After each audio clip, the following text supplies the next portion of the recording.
You're watching the Mid Atlantic Lectureship. Changes ahead, embracing change.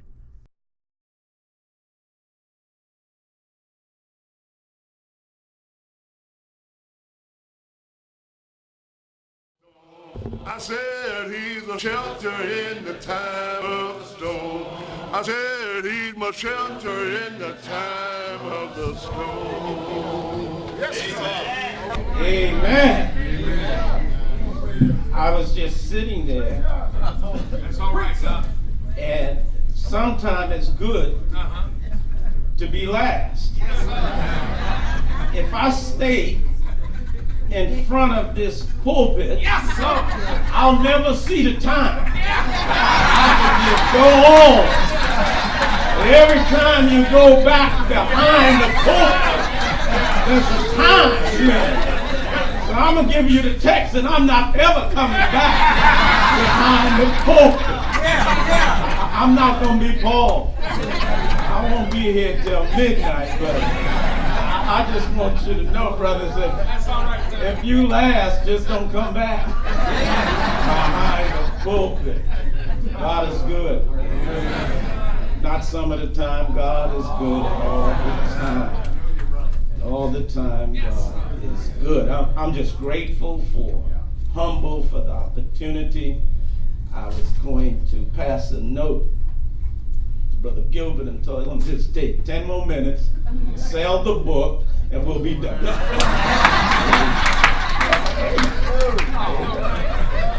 A tip from Lou.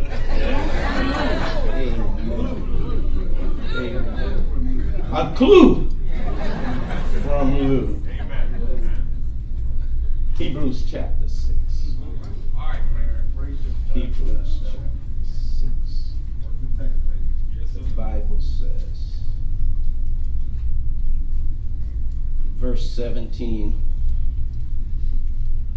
so when God desired to show more convincingly to the heirs to the promise the unchangeable character of his purpose, he guaranteed it with an oath. Yes, sir. So that by two unchangeable things in which it is impossible for God to lie, we who had fled for refuge might have strong encouragement to hold fast to the hope that is set before us. Which hope we have an anchor of the soul, both sure and steadfast, and which entereth unto the veil before him. I'm going to read 20. Wherewith the forerunner is for us entering, even Jesus, made an high priest forever after the order of Melchizedek. When I looked at the text, and the text that was before me, they all was about change. And then when Brother Wilkie sent me mine, he gave me the text. And I had to think about it. The unchangeable nature of salvation. Everything else leading up to me was about change. When he got to me, it was unchanged. He gave me a text of Unchanging from a book that is a warning to a group of people. So let me apologize if I don't know what he wanted. I'll give you what I thought he wanted, and the Holy Ghost revealed to me. The Hebrew writer writes this letter to a group of believers who had came out of Judaism into Christianity. But after things got tough, they tried to go back into the Judaism. So what the Hebrew writer does, he warns them. So the Holy Ghost laid on my heart to warn you. The unchangeable nature of salvation. Salvation is given by God.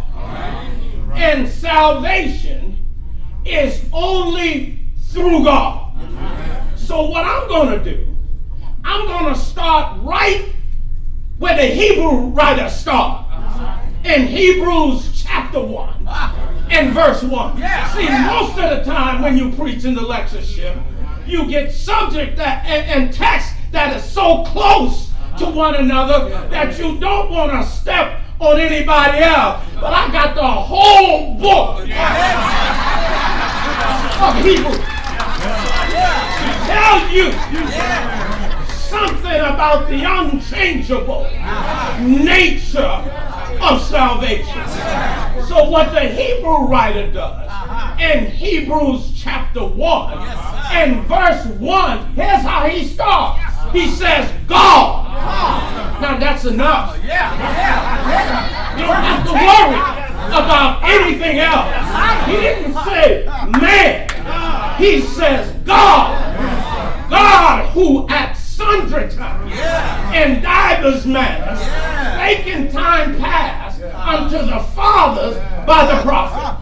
But in these last days he speaketh unto us by his Son, who he has appointed heirs of all things, by whom all things he made the world, who being in the brightness of his glory, and in the express image of his person, and upholding all things by the word of his power, when he had by himself purged our sin, sat down at the right hand of God. So the Hebrew writer wanted us to know that we have a high priest that sits at the right hand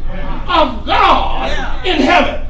Now the Hebrew writer also wanted us to know that if Jesus was on earth, he could not have been a high priest because he didn't come through the Levitical priesthood.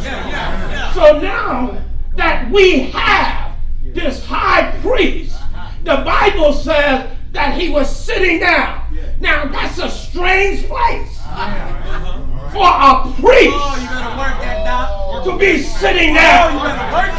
But we're not talking about a priest on earth. We're talking about a priest up in heaven, sitting down on the right hand of God, interceding for you and me. Why? Because every now and then he needs to say, forgive him, because he know not what he's doing. Unchanging nature of salvation. Well, Brother Goodman, I believe if salvation is unchanged, then the method for obtaining salvation should be unchanged. Is that all right? Yeah, because why would God keep salvation the same and then change the way to obtain salvation? Somebody still has to preach the gospel. See, it's okay to tell people how to better their lives. That only lasts until death. Because it's okay to look for a good job. Everybody should have a job. But that's only good until the company gets tired of you. It's okay to go to college and get a good education, but that's only good if you can get a job once you get out. But when it comes to salvation, the Bible says it's unchangeable. And God is the author, the architect of salvation. And if anyone knows how salvation is obtained, it should be the one that gave salvation. The brothers did an outstanding job on the methods. If you ever tried to make a cake, that is just some fundamental things that must remain the same. See, I don't care how much you hate flour. Come on, Frazier. But if you want to make a cake, you gotta have flour. Now the method of mixing the cake, you decide. Some folks get a blender. Some folks get a spoon. But you still need flour if you want to make a cake. Now, the health conscious people who like cakes but don't like the flour, they go and get cauliflower and mix it up and make the cake. But that's not a cake. It's not a cake.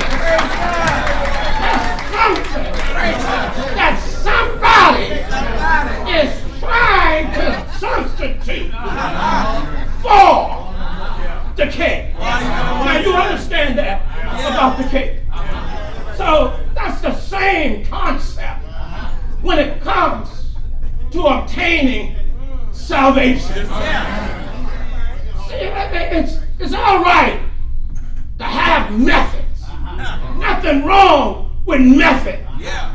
But the Word of God is what brings man and woman to Christ. Every day. Brother Newton said it. Brother Gilbert said it. Churches are closing. Every day churches are closing. You ever wonder why churches are closing? See, churches are closing not because of God. Churches are closing in spite of God. See, when you take the responsibility of being a preacher, I think you should understand what entails of being a preacher before you get up there. See, preaching is more than telling your wife to stand up. Preaching is more than telling the leadership I'm the boss. Preaching is more than going out and getting gospel They don't even have gospel meetings no more. Tent meetings, seminar, and all of that. So here's what the Hebrew writer said. The Hebrew writer says that God has sent forth Jesus, who is superior to the Lord, who is superior to angels, who is superior to Moses. So then the Hebrew writer says, there's a time when you ought to be teachers. You have one that needs to teach you again the elementary principles of the gospel. The Hebrew writer said, go on to perfection. But here's the issue. Here's the issue. The issue is that we have gone about not holding to the facts of the gospel. Paul said, I marvel that you are so soon removed from him who hath called you unto the grace of Christ, unto another gospel, which is not another, though there be some that troubles you. But though we or an angel from heaven preach any other gospel unto you than that which we have preached unto you, he said, let it be accursed. See, some things just need to remain the same. Upon the first day of the week, when the disciples came together to worship God, Paul preached.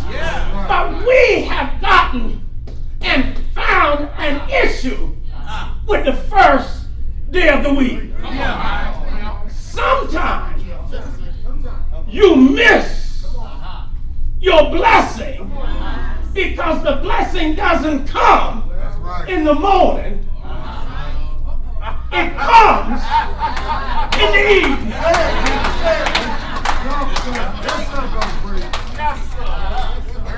John 20. And when evening had come, being the first day of the week, they all was in together in the room. And Jesus came. Peace be unto you. But Thomas, who was Dudamite, wasn't there. And when Thomas showed up, he said, we have seen the Lord. But when you don't like you better work, sir. all day service on Sunday, you got your excuse.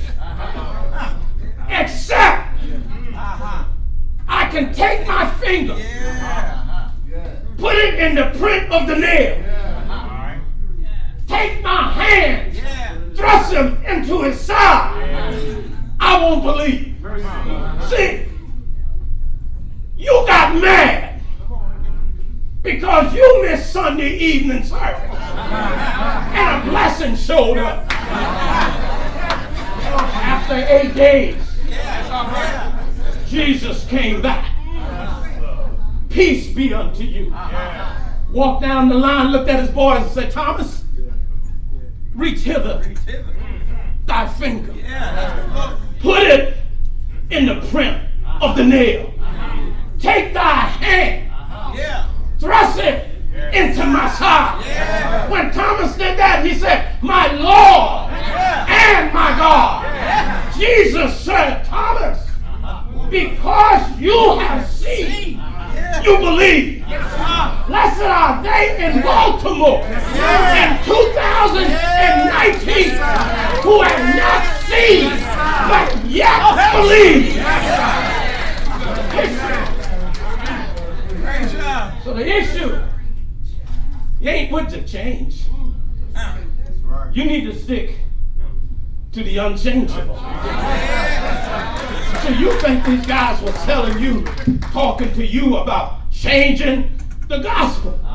No. They're telling you that you can keep the gospel, but do it a different way. There ain't one guy got up here today and said, well, we need to preach something else.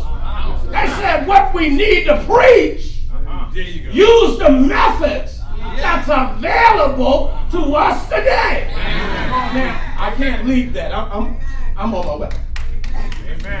The method is not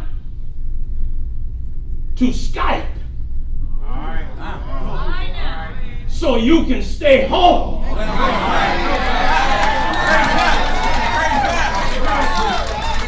So you can stay home on Sunday. Well, I went to church. I just didn't go to the building. That's not in there. That's not in there. If you stay home on Sunday because you can YouTube and get the worship, you ain't worship. Because that's what you didn't do on Sunday. You didn't take communion. You didn't encourage nobody. And you definitely ain't put no money in the plate. So, salvation is unchangeable.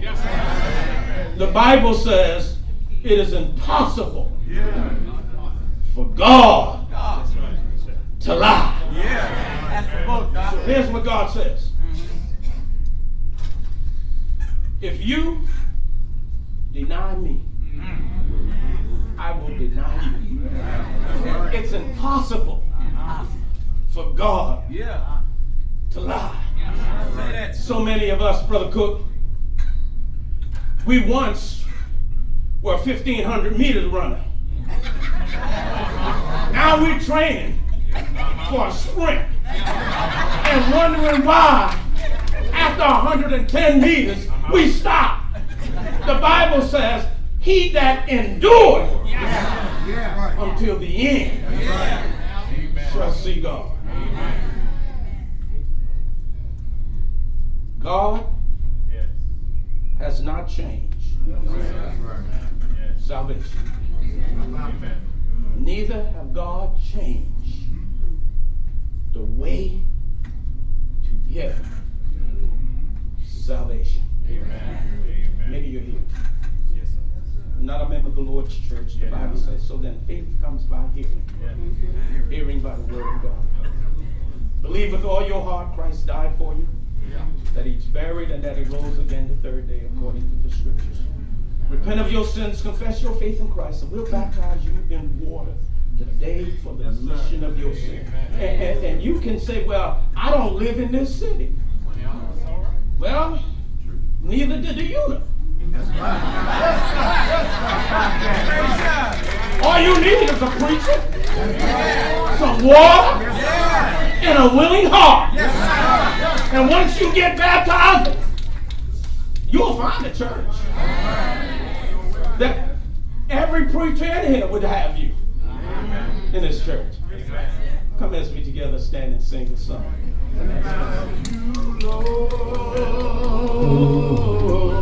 Without you, Lord, no, I can't make it. Without You have been watching the 2019 Mid Atlantic Lectureship, Changes Ahead, Embracing Change, taking the fear out of what comes next. There's a seat for everyone on Blackwell's bench.